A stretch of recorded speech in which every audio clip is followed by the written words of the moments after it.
good morning. Wow, one person responded. It's like it's a dead room. So let's try it one more time. Ladies and gentlemen, good morning. 3 people were making progress.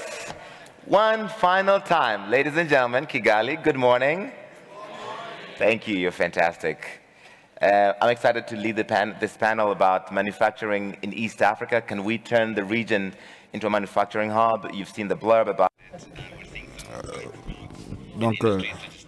L'industrie, le textile, l'automotive, la construction, l'agriculture et les personnes qui sont dans ce panel représentent toutes ces personnes qui ont fait beaucoup de choses dans cette région. Et nous avons une définition générale de l'Afrique de l'Est. Et donc, même si nous sommes en train d'étendre les communautés de l'Afrique de l'Est, c'est la même énergie sur ce panel-là. Je pense que nous sommes tous d'accord sur ce point. Et donc, je vais introduire mes panélistes qui sont assis à côté de moi. Dr Jean-Claude Gabitsende. Il est le ministre du Commerce de Rwanda. Bienvenue au panel. Vous pouvez applaudir, hein? Vous pouvez applaudir. Merci. Et juste à côté de lui, on a le directeur d'Afrique de Boeing. Et juste à côté de lui, nous avons Muripode Pesca, directeur régional de hub de l'Afrique de l'Est de AFC et COPS aussi. Et juste à côté d'elle, nous avons Igor Vanden Hensen, directeur général d'Afrique et Europe de MTN Terminals. Et mon voisin est le président du groupe Unfold de la Tanzanie.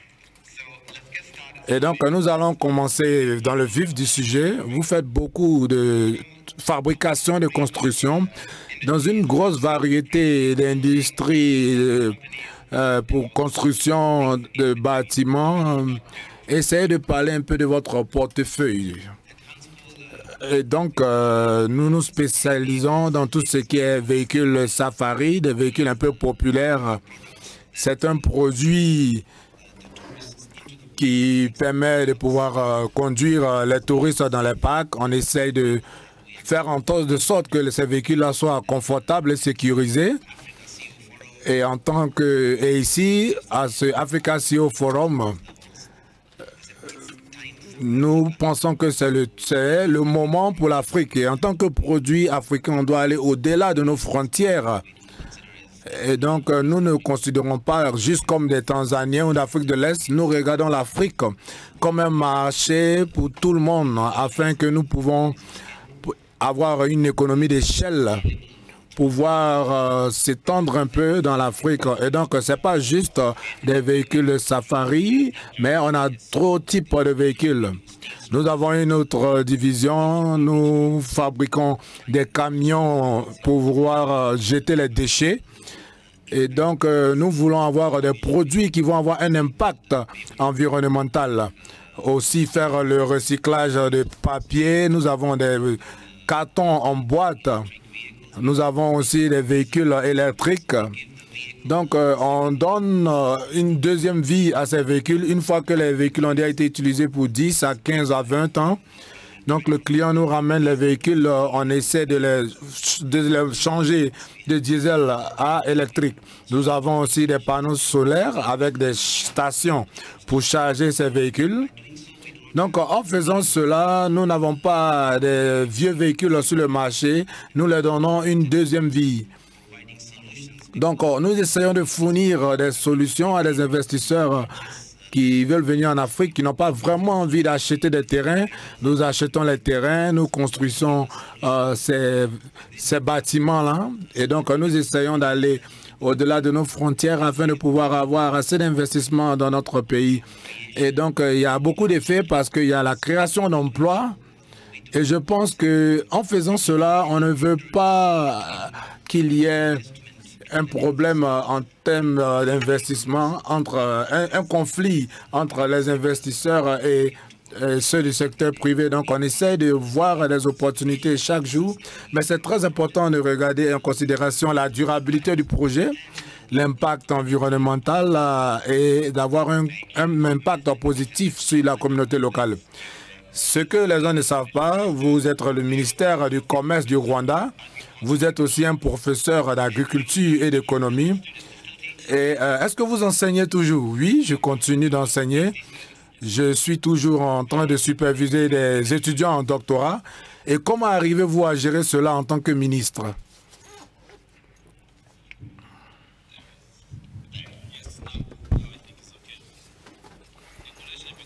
Et donc, être professeur et ministre, c'est positif parce que vous devenez professeur, parce que vous voulez partager ce que vous avez eu comme connaissance, pas seulement avec des jeunes, mais avec aussi la communauté.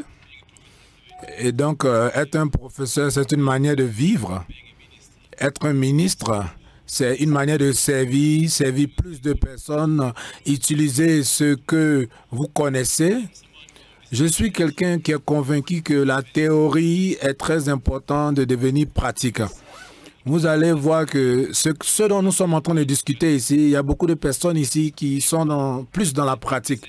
Mais le gros pourcentage de tout ce qui est travail ont une bonne théorie de tout ce qui est la fabrication. Donc, ces deux variables créent des opportunités. Si vous manquez une d'entre eux, vous n'allez pas pouvoir être efficace. Et donc, la théorie et la pratique sont les deux importants. Et la raison pour laquelle je mentionne cela, c'est parce que vous êtes un professeur d'agriculture et d'économie. Et en Afrique, on dépend tellement de l'agriculture. Donc, quelle est votre stratégie pour pouvoir maximiser sur cela? C'est vrai qu'ici, on parle de la vision du gouvernement. J'ai déjà parlé avec plusieurs personnes. En Rwanda, qu'est-ce que vous voyez comme procédure en termes de processus agricultural? Et donc, en Afrique, ici, on a beaucoup de contenu physique. Donc, ce que je veux dire, c'est qu'on a tellement de produits qui ne sont pas utilisés. Donc, les stratégies que nous utilisons ici avec les différents sommets, avec l'Union africaine, c'est de voir comment on peut vraiment être efficace pour pouvoir produire assez de produits pour nos populations et aussi le business agricole. Donc, c'est très important de voir les produits, les facteurs importants. En Rwanda, ici, nous avons une particularité. Nous ne sommes pas nombreux et nous sommes un pays enclavé. Et donc, on doit s'assurer que ce que nous produisons atteint un niveau optimal. Et second, c'est que ce que nous produisons doit être assez utilisé. Parce que nous avons beaucoup de pertes sur notre chaîne de valeur. Donc, on essaie de minimiser cela pour s'assurer que nous avons la technologie, regarder les facteurs de production et aussi tout ce qui est innovation, s'assurer que nos produits sont bons en quantité, en qualité pour la population et pour le business.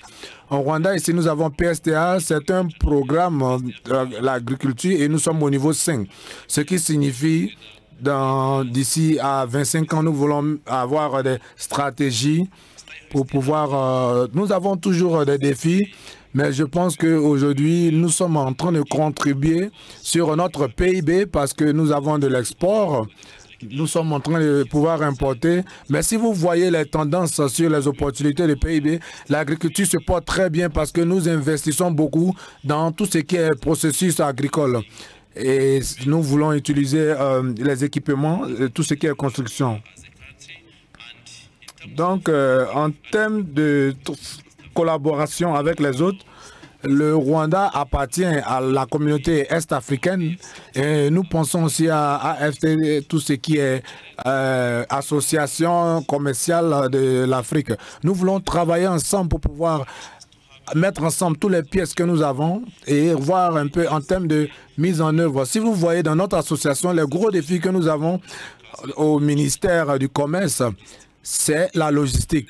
Vous pouvez avoir de très bonnes idées et vous avez de bons produits, mais si le transport est un facteur très négatif, ça sera compliqué. Donc, cela signifie qu'on doit investir dans l'infrastructure pour nous assurer que l'agriculture doit être très facile pour nos agriculteurs et pouvoir permettre d'avoir des connexions entre le Rwanda, le Ghana et Guinée.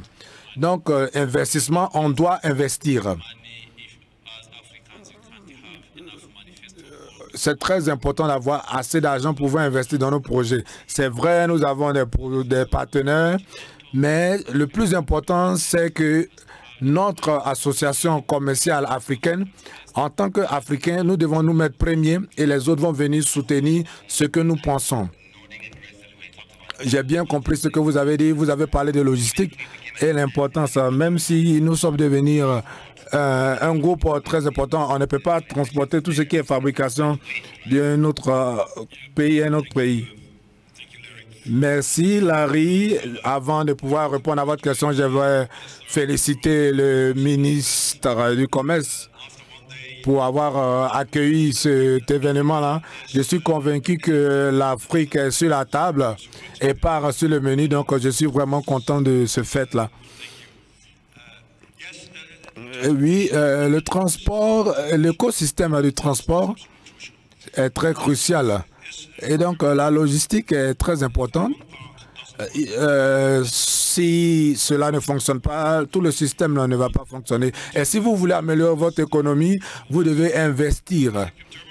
Et donc, ici, au Terminals, nous sommes des opérateurs portiers et nous croyons que nous pouvons améliorer la vie des autres en nous intégrant dans toute la chaîne de valeur et le système. Si vous investissez dans un port, vous pouvez pouvoir apporter un appui économique. Et si vous avez un port qui peut vraiment fonctionner et qui n'est pas enclavé, et si vous avez un système qui peut connecter tous les différents pays frontaliers, ça veut dire que toutes les lignes avec les différents bateaux, vous allez pouvoir bien commercer.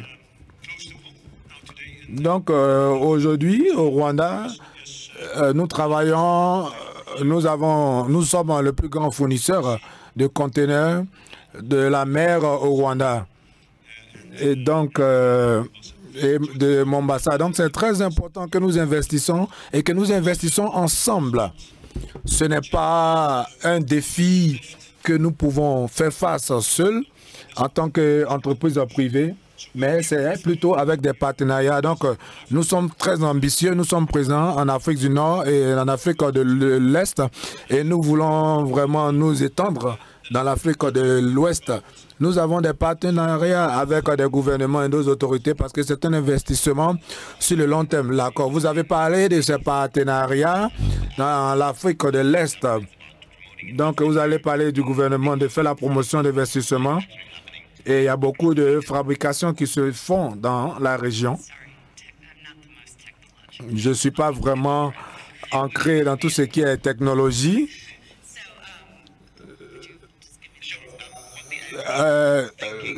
Quelle est la pensée de l'AFC sur la croissance de la fabrication? Donc, concernant l'AFC, beaucoup de personnes savent que nous sommes là pour investir, mais nous faisons des consultations aussi sur beaucoup de pays pour pouvoir travailler sur tout ce qui est stratégie. Et la fabrication est une de nos priorités clés pour cette région. Et donc, nous avons parlé de l'écosystème et je pense que cela, c'est très important dans la conversation que nous avons aujourd'hui parce que nous avons beaucoup de différentes dimensions de rentrer en jeu lorsque, que ce soit l'électricité, les routes, les ports, le transport, la logistique. On a besoin de capacités. On a parlé aussi du capital humain, d'avoir les compétences nécessaires pour pouvoir soutenir la croissance de la fabrication. C'est très important aussi de mettre en place des politiques. Et aussi, vraiment, c'est très important de pouvoir minimiser tout. Donc, l'AFC travaille dans tous ces différents aspects. Et donc, je veux vraiment insister sur cela. Ce n'est pas seulement l'investissement. C'est vrai que nous investissons dans tout ce qui est électricité, mais nous voulons investir dans plusieurs secteurs de fabrication. La fabrication verte, qui est très importante pour nous, le ciment aussi. Et donc, nous avons beaucoup d'investissements qui ont eu du succès sur ce continent où nous avons soutenu des entreprises à pouvoir aider dans leur dimension de tout ce qui est commerce de ciment. Et donc, nous avons vraiment une variété de soutien à toutes ces différentes entreprises-là. Et donc, est-ce qu'il y a d'autres projets que vous pensez que vous pouvez apporter à ce que vous faisiez déjà? Nous sommes entre amis, ou peut-être vous pouvez parler de façon ouverte, il n'y a pas de problème. On peut dire qu'il y a vraiment beaucoup de choses à améliorer. Il faut avoir un environnement favorable pour cet environnement de fabrication. Je pense qu'on devrait parler avec notre gouvernement pour pouvoir avoir la politique nécessaire. Donc, je pense qu'on va parler plutôt avec le public pour savoir ce qu'il pense. Vous venez juste de nous joindre en décembre. J'ai entendu une annonce que vous voulez ouvrir un bureau en Addis Abeba. Donc, cela signifie que nous allons avoir des constructions, des pièces. Merci beaucoup pour m'avoir invité sur Rwanda dans ces forums de PDG, entre guillemets, CEO pour les anglophones aussi, c'est l'anglicisme. Boeing, bien sûr, s'était lancé dans la manufacturation en Afrique depuis un certain temps. Moi, j'ai été évidemment cadre supérieur au niveau de Ethiopian Airlines, surtout pour être présent dans certains transports, transports aériens, cargo, ainsi de suite. Mais on ne s'est pas arrêté là, mais aussi dans la fabrication de pièces de rechange. Nous avons aussi une composante géographique au niveau de Maroc, surtout pour se retrouver dans cet écosystème de la manufacturation des pièces de rechange des aéronefs. Évidemment, au niveau du Maroc, le travail est vraiment excellent et ça, c'est quelque chose qui est intéressant. Mais dites-nous, ça, c'est quelle partie? Parce que nous avons été dans les aéronefs.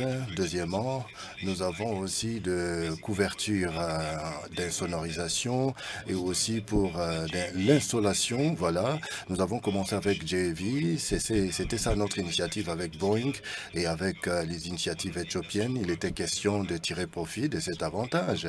Avec Kilindo, qui est un endroit où nous avons essayé de nous implanter, c'est comme cela. Jusque-là, nous avons évolué. Vous tous, vous connaissez très bien certains, surtout la potentialité que nous avons au niveau de l'Afrique. Nous sommes en train de faire des commandes des aéronefs depuis l'Afrique.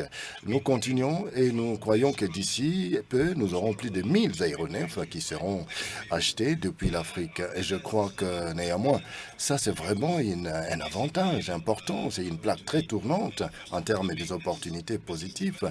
Mais nous avons aussi porté nos regards vers la partie maintenance. Et nous sommes toujours en cours de développement.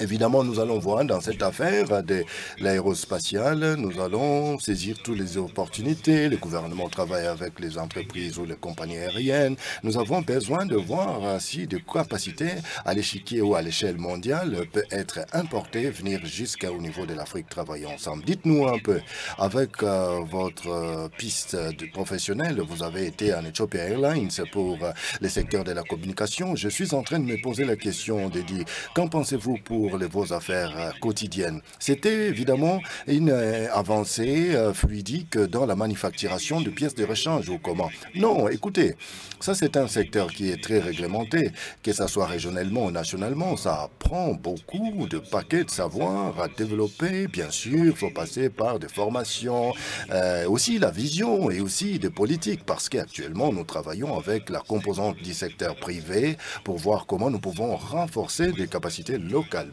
Bien sûr, avec les démarches ou l'exercice qui vous amène vers l'investissement, ça demande beaucoup de talent, de la passion, du temps. Les conditions sont là, bien sûr, nous avons besoin de grandir, les affaires sont là.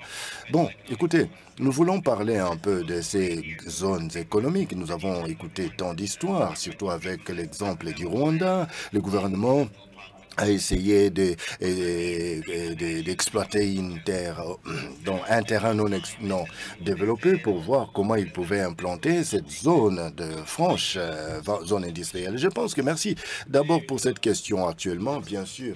Nous avons ce que nous appelons parc industriel et aussi zone économique spéciale. Nous avons 2 zones spéciales, l'autre qui est pleinement opérationnelle à Kigali avec quelques 200. Donc dans cette constellation des entreprises commerciales, nous avons un nombre de 200. Déjà, nous avons et ensuite 6 parcs industriels tout autour du pays.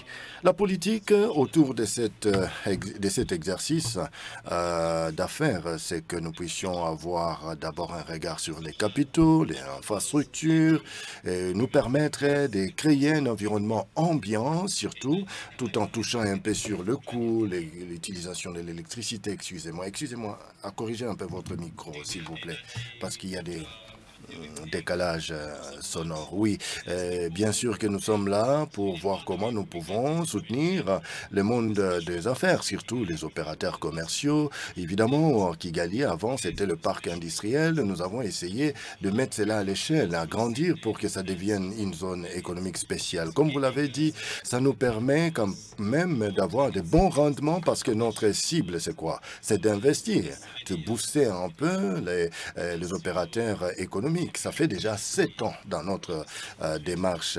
Actuellement, nous avons essayé de récupérer une affaire de 22% de capitaux depuis le temps que nous avons commencé, 2019. C'est bon, nous faisons bien. Pour ceux concernés par parc, comme je dirais, industriel ou zone industrielle. Actuellement, nous avons au nord 1, l'est 2, l'ouest 2, sud 1. Donc, actuellement, nous avons une ambition de voir comment nous pouvons servir nos communautés pour qu'ils puissent atteindre facilement les parcs industriels. Bon, vous comprenez, nous avons aussi travaillé avec des routes de desservissement ou des routes de connexion. Et bien sûr que ça demande assez d'investissement à mettre en place, quelque chose, comme je le disais tout à l'heure, avec l'infrastructure. Ensuite, attirer les investisseurs. Nous avons le secteur agricole. Ça, c'est vraiment un volet tout à fait spécial, là où nous avons une grande dimension importante d'hectares qui doit être finalisée. D'ici là, nous recevons quand même l'appui des investisseurs. Nous voulons faire une affaire de 200 hectares que nous pouvons concessionner pour faire beaucoup en termes d'exportation, excusez-moi. 5 ans à venir, je crois que nous aurons 6 parcs industriels qui seront pleinement opérationnels. Et en plus de cela, nous voulons créer je pourrais dire des parcs industriels spéciaux, spécialement pour le volet textile et pour aussi des tissus et puis pour des produits pharmaceutiques. Parce qu'actuellement, vous savez, c'est une nouvelle orientation pour nous. Nous engageons dans cette destination pour que nous puissions avoir assez d'équipements et de produits pharmaceutiques. Voilà ce que nous sommes en train de faire en tant que pays. Dites-nous. Lorsque vous parlez aux investisseurs, quel est votre élan de collaboration? Je comprends, bien sûr, vous êtes un pays enclavé, que ce soit pour la Tanzanie, que ce soit pour la RDC qui est à côté de vous et vous.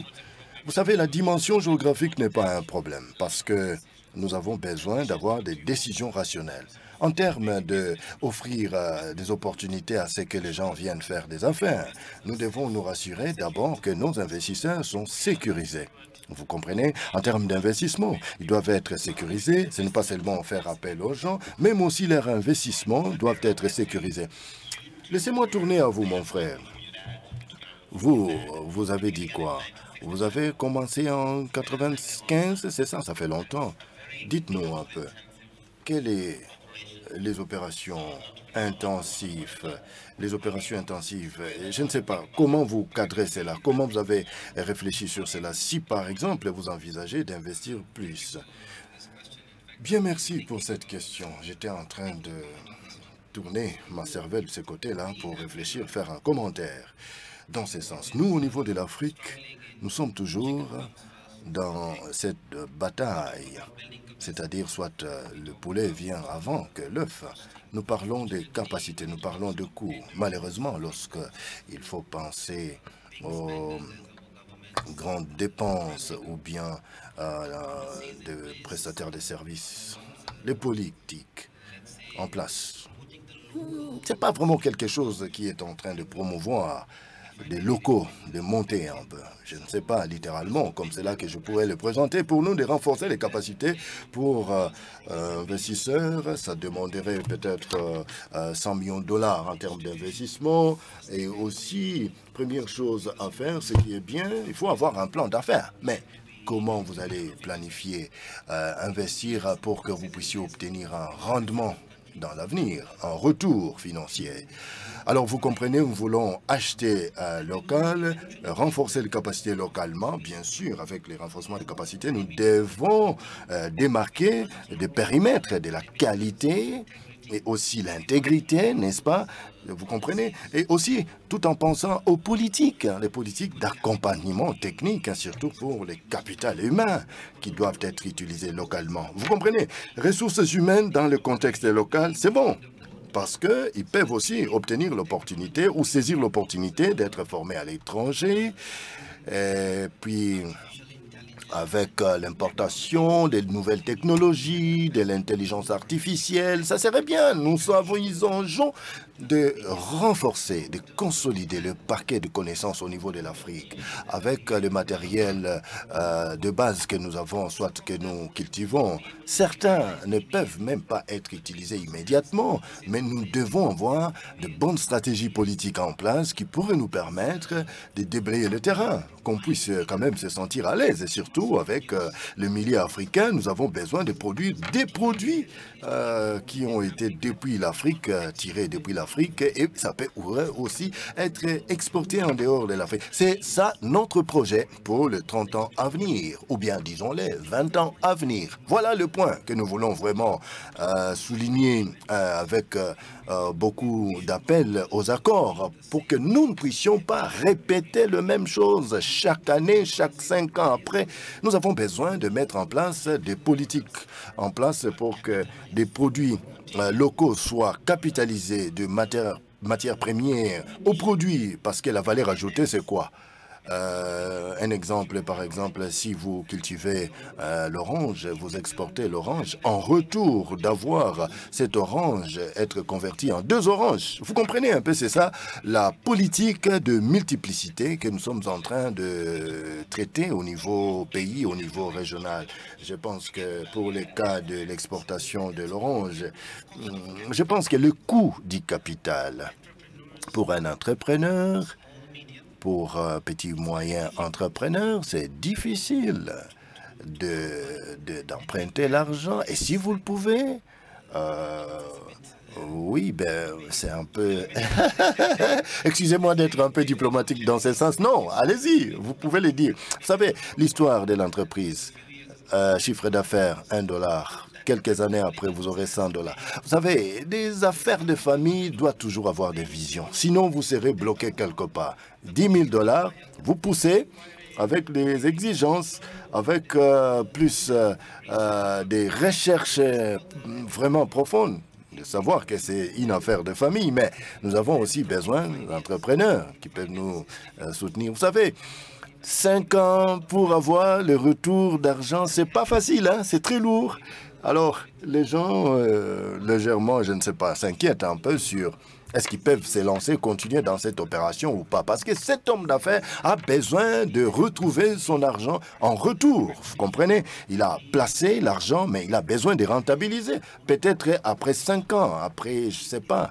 C'est un point que nous devons bien comprendre, nous, en tant qu'Africains, avoir de bonnes politiques en place. Et avec ce genre d'affaires, n'est-ce pas, avec l'immobilier, avec toutes les entreprises émergentes, ils doivent commencer par là. Sans politique, les terrains ne seront pas bien déblayés. Donc, on peut par là faire des rotations d'argent, faire circuler l'argent dans les régions de l'Afrique. Je pense que vous avez parlé de ces langages, des valeurs ajoutées. Donnez-nous juste un sommaire, s'il vous plaît, s'il vous plaît.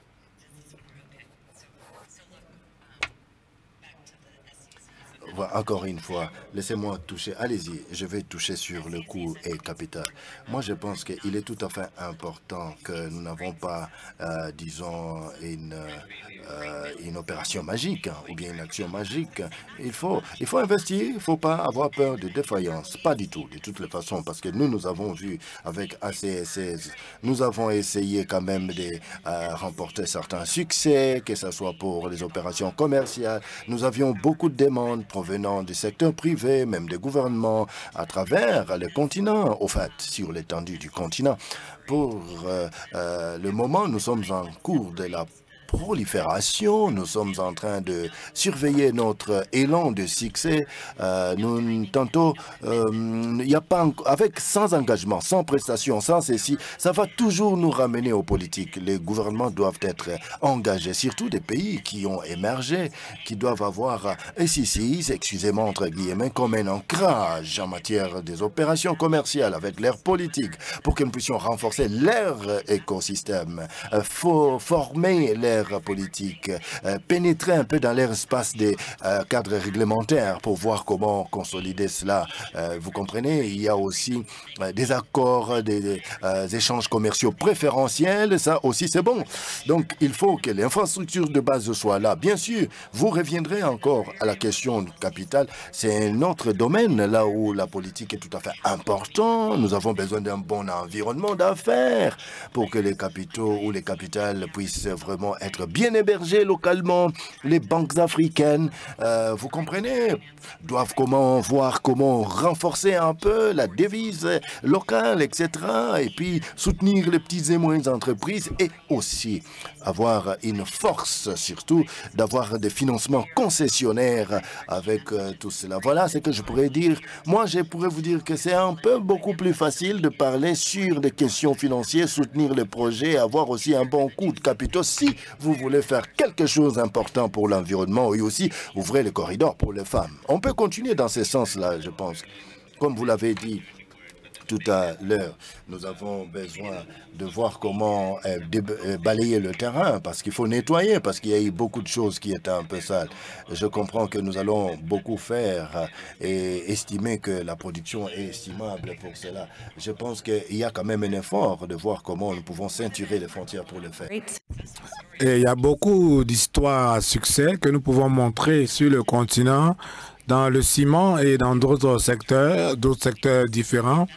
Nous avons déjà investi dans un hôtel vert dans le Soudan du Sud. Et je pense que si cela peut se faire, je pense qu'on peut avoir une réflexion un peu ouverte dans plusieurs autres secteurs. Et donc, nous avons parlé tout à l'heure des zones économiques dans le continent qui peuvent être de bons modèles pour l'Afrique de l'Est. Oui, j'ai été très inspiré par votre vision, monsieur le ministre. Je pense qu'il y a tellement de bons exemples sur lesquels on peut apprendre ici en Afrique. Et un de ces exemples, c'est les activités de zone, les zones d'activité. Nous avons 6. Il faut déjà commencer à avoir une vision en tant que pays. Et ces zones d'activité ne sont pas vraiment différentes de ces entreprises-là. Et ces entreprises génèrent de commerce. Et aussi, il y a le développement du capital humain. Et donc, ce qu'on voit ici, en tant qu'opérateur portier, nous avons 2 ports qui sont vraiment larges, mais nous investissons aussi dans tout ce qui est centre de service de lignes maritimes. Ce qui signifie que nous sommes en train de partir au-delà de donner du travail. Mais ce qui est plus important, je vois que nous avons une grande responsabilité en tant qu'investisseur international. On contribue pour pouvoir avoir de la capacité. Et donc, comme nous sommes dans des zones économiques, il faut déjà faciliter le commerce, mais il faut aussi aider à pouvoir assurer la durabilité du développement dans plusieurs pays et aussi les personnes. Et en lien avec ce que vous avez dit, votre compagnie essaie de pouvoir développer le commerce global. Comment est-ce que vous voyez cela dans cette partie de l'Afrique de l'Est? Et comme je l'ai dit tantôt, c'est notre mission de pouvoir permettre l'import et l'export. Et ceux qui sont dans l'export montrent qu'ils peuvent avoir des marchandises en dehors du pays d'une manière efficace. Et ceux qui font l'import parce qu'ils ont besoin des marchandises à temps, je ne peux pas parler pour Boeing, mais je pense que vous dépendez de tout ce qui est livraison de vos marchandises à temps. Parce que ça sera difficile pour vous de pouvoir fonctionner, mais pour pouvoir faire cela avec un coût compétitif, je pense que c'est là que notre responsabilité vient, parce qu'on doit permettre le commerce global pour l'Afrique, pour que vous puissiez compétir au même niveau comme en Asie et en Amérique latine. Et donc, développer le commerce global est aussi dans le contexte local, et je pense que c'est notre responsabilité, parce que la plupart des commerces ici avec les marchandises qu'on essaie de bouger d'un pays avec un autre. C'est très important de pouvoir les amener en dehors de notre pays à travers nos différents ports et d'autres ports aussi qui sont compétitifs. Dans quelques secondes, on va donner le micro dans le public. Si vous avez les questions, nous pouvons les répondre. OK, les micros vont se balader, donc vous pouvez déjà lever les mains. Mais on a parlé ici de comment développer la fabrication dans votre région basée sur votre expérience avec votre entreprise Boeing. Vous êtes l'ambassadeur de Boeing ici, donc on veut avoir un peu votre aperçu. Ce n'est pas une tâche facile de pouvoir développer la fabrication. Et en Afrique de l'Est, nous avons des difficultés. On a vraiment besoin que la plupart des pièces du puzzle puissent se mettre en place. On doit développer des politiques, surtout dans les zones économiques. Donc la partie d'infrastructure doit être présente. Et aussi, je peux parler beaucoup de la logistique parce que sur ce continent-là, ce qui est clé, c'est la logistique. Parce que la logistique est une fonction, on parle de temps, on parle de coûts, et pouvoir avoir un système multimodal, que ce soit le transport aérien comme terrestre, on doit vraiment penser à ça. Donc je pense que l'avantage compétitif peut être mis en compte sur ce continent lorsqu'on parle de fabrication.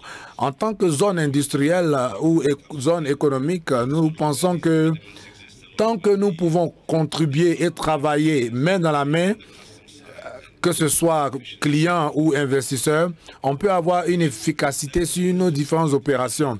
C'est vrai que nous allons rencontrer des défis parce que on ne peut pas investir dans tout ce qui est fabrication si les politiques ne sont pas mises en place. Et je pense que voici un peu les conducteurs clés qu'on peut avoir dans tout ce qui concerne la fabrication.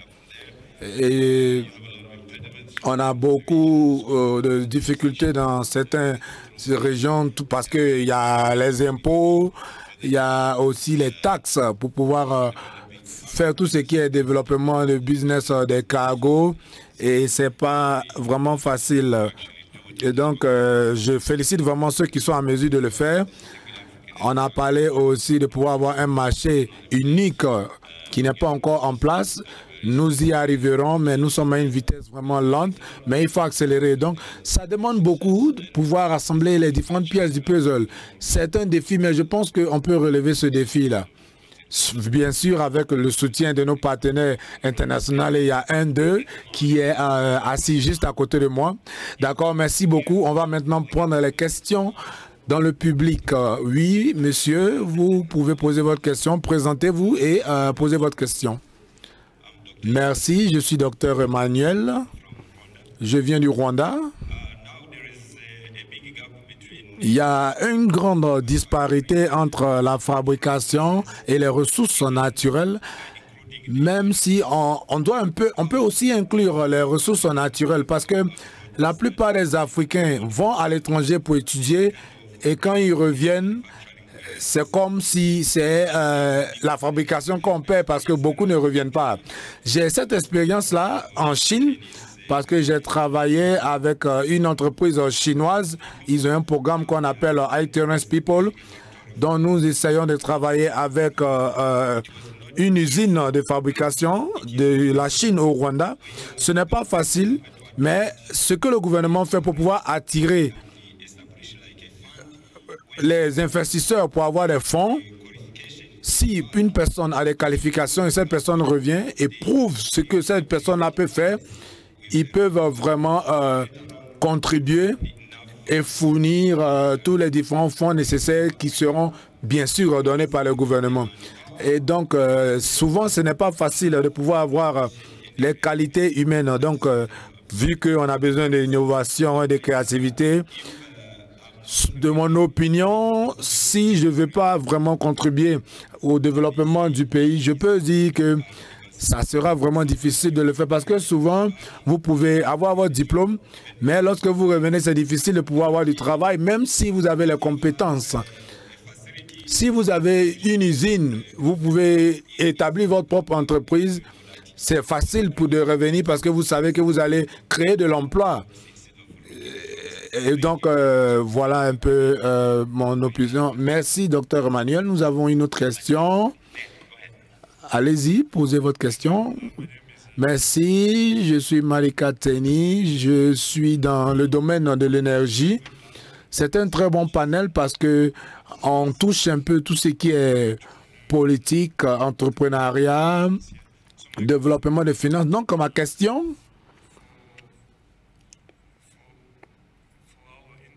pour que notre industrie puisse croître en Afrique, est-ce possible de considérer ce qui a été fait, par exemple, en Inde, où on a essayé de réduire les normes, les normes, afin de pouvoir créer plus d'usines avec des normes un peu plus faibles?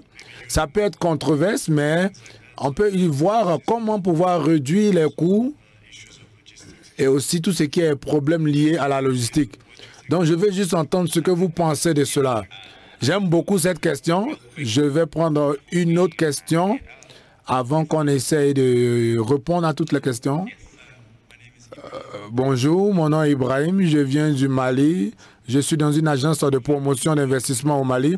Nous sommes très inspirés par la vision du ministre pour le plan ici au Rwanda pour les 5 prochaines années. Le Rwanda est un exemple pour plusieurs pays en Afrique. Donc, le Mali est un pays enclavé, tel que l'Éthiopie et le Rwanda. Et donc, ma question, quel conseil vous avez pour un pays enclavé pour pouvoir atteindre le même niveau d'efficacité comme le vôtre en termes de fabrication et production agricole?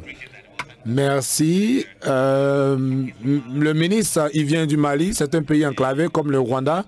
Et quels sont les conseils que vous avez pour ces pays qui naviguent dans le même domaine basé sur votre expérience? Merci, Ibrahim. Bien, merci. Pour être conseiller ici, je crois certainement ce n'est pas facile parce que je ne sais pas, il est question que je puisse creuser un peu la cervelle de savoir qu'est-ce que je peux fournir comme conseil à mon frère. Vous savez, le développement durable fait appel à plusieurs facteurs. D'abord, je crois, il y en a 8. Vous avez le capital humain déjà à Mali. Vous avez la bonne volonté, les ressources et aussi le financement. Avec le paquet financier, en dehors de cela, vous devez savoir qu'à travers nos pays d'Afrique, la durabilité ou la pérennisation politique, vous le savez, ce n'est pas toujours quelque chose qui est là, d'une manière un peu pérenne ou viable.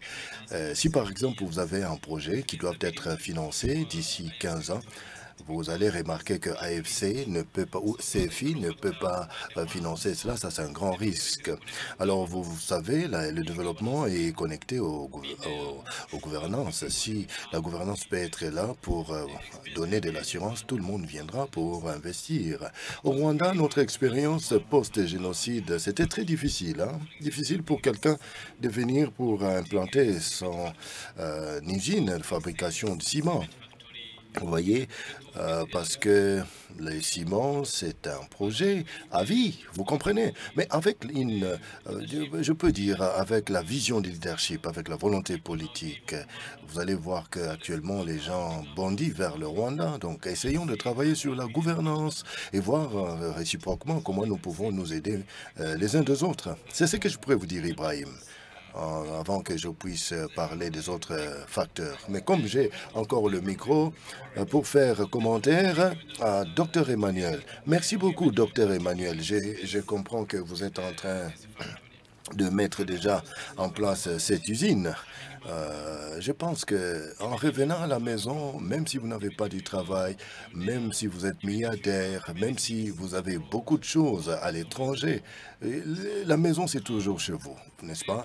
Retournez à la maison, venez, dites-nous ce que nous pouvons faire parce que nous pouvons avoir l'argent lorsque vous avez l'argent et nous pouvons aussi nous partager de problèmes.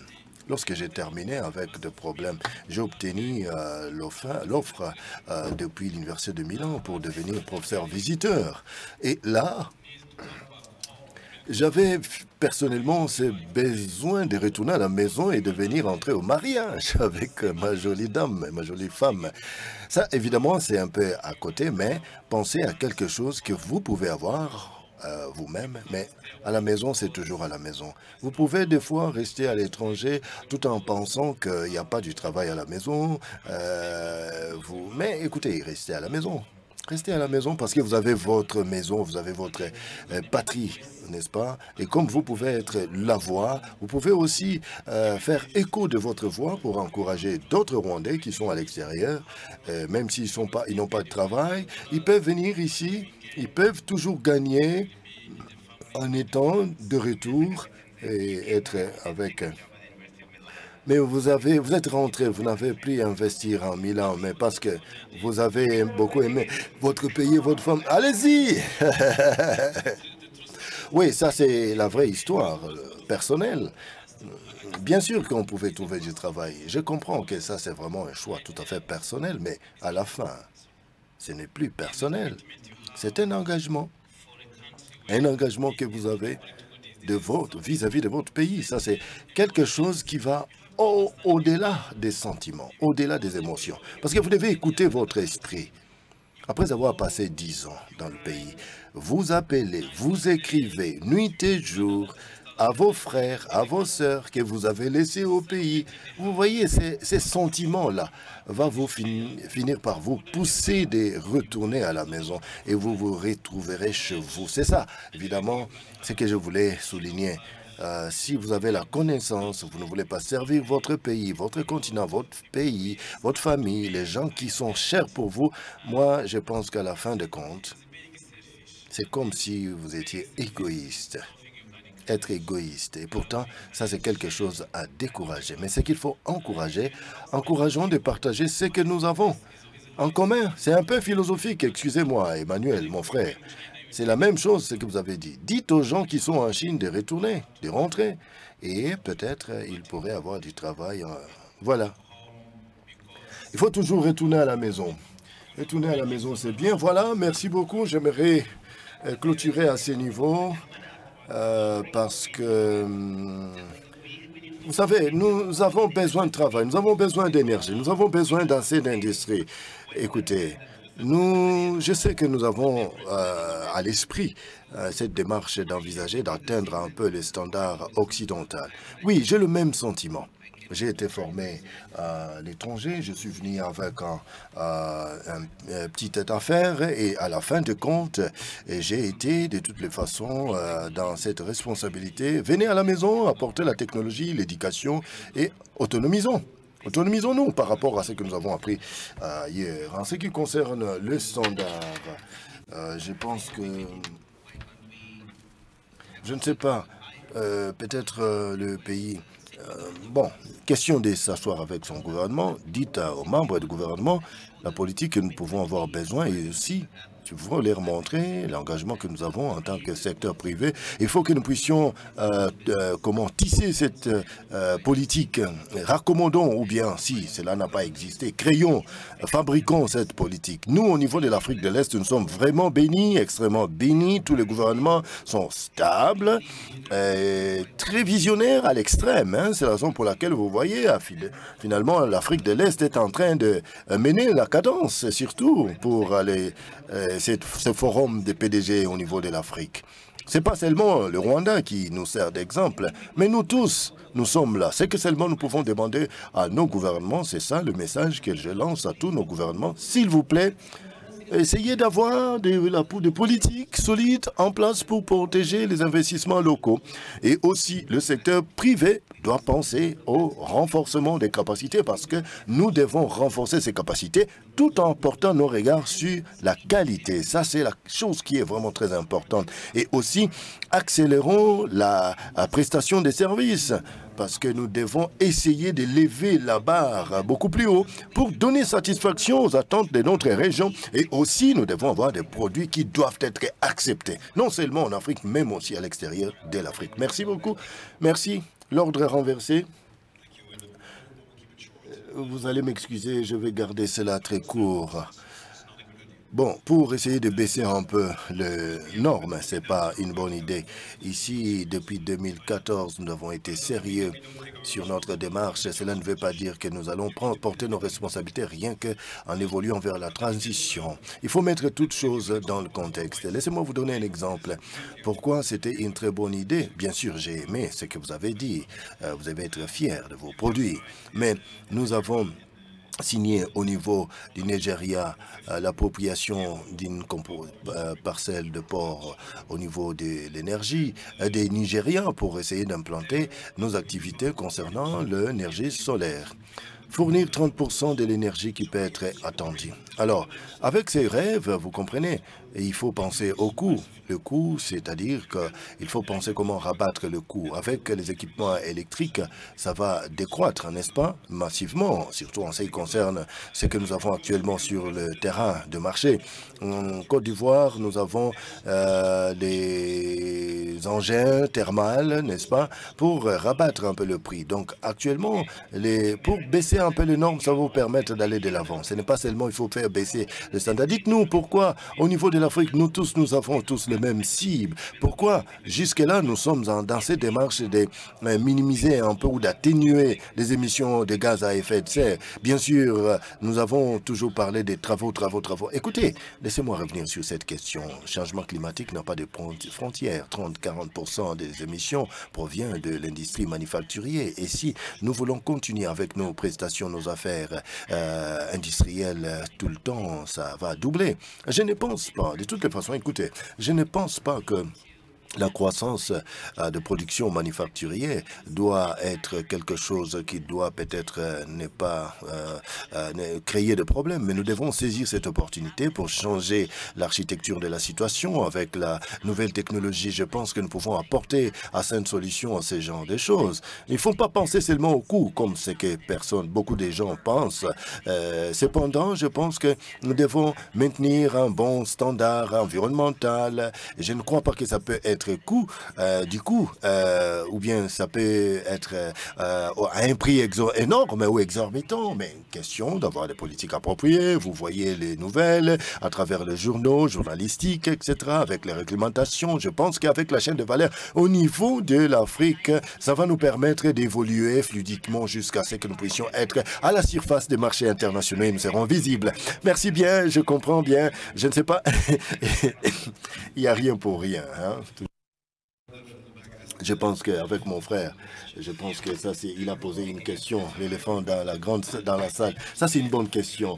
Je pense que ce que l'Afrique doit faire, il doit faire que d'abord, nous devons industrialiser. Bien sûr, nous pouvons mettre sur pied beaucoup de manufacturiers, d'industries manufacturières. Nous devons penser à l'exportation. Je pense... Ah, attendez, revenez, s'il vous plaît. Vous avez dit any cost en anglais, entre guillemets. Non, je veux me rassurer.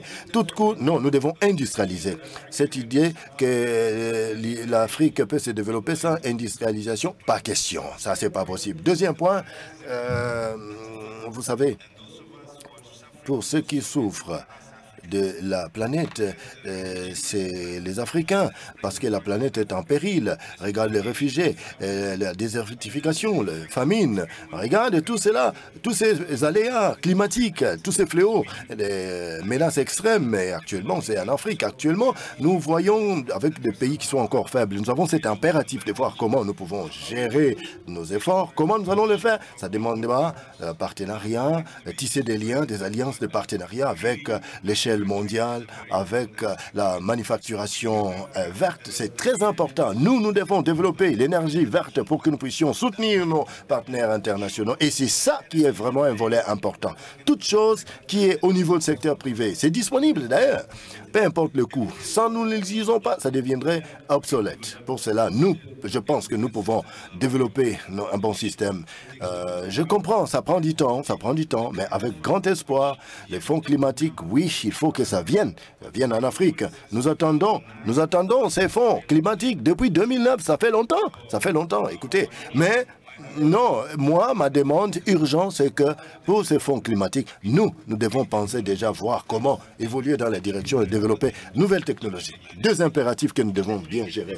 Et au niveau de cette région, je pense que bientôt, nous allons essayer de contrecarrer l'inondation, Tanzanie, Kenya, etc. Je crois que d'ici là, avec la saison pluvieuse, vous comprenez, ça risque de nous amener plus loin, peut-être plus 4 ans. Je ne sais pas, mais peut-être le ministre sera ici pour nous dire beaucoup de choses sur... Écoutez, avant que nous puissions être capables d'atténuer les effets de l'aléa, changement climatique, et aussi pour favoriser nos populations, nous devons développer. C'est ça, l'industrialisation. Oui, je comprends. Et encore une fois, je dois vous laisser à ces niveaux. Merci beaucoup. Si vous pouvez présenter quelques salves d'applaudissements à ces panels. Merci beaucoup. Ça a été très intéressant de vous écouter. Et je crois que nous allons vous revoir encore plus tard. Merci.